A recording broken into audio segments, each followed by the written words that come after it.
রোজা তো অনেকগুলো চলে গিয়েছে, একদিনও বাইরে আমরা ইফতার করিনি। আজকে হঠাৎ করে বের হয়েছি বাইরে ইফতার করার জন্য। অনেক জায়গায় ঘোরাঘুরি করার পর মনে হলো যে ফাইনালি আবেশ হোটেলেই যেয়ে বসি, যেহেতু ওরা নতুন একটা খাবার আইটেম বের করেছে যেটা হচ্ছে পেশোয়ারি বিফ।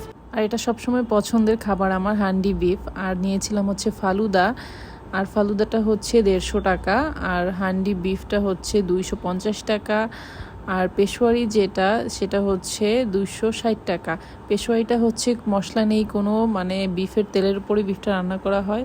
এটা পাকিস্তানি একটা রেসিপি, ওরা লঞ্চ করেছে নতুন। তারপরে সাথে নিয়েছিলাম হচ্ছে রুমালি রুটি। আজান পড়ে গিয়েছে, ইফতারি শুরুও করে দিয়েছি।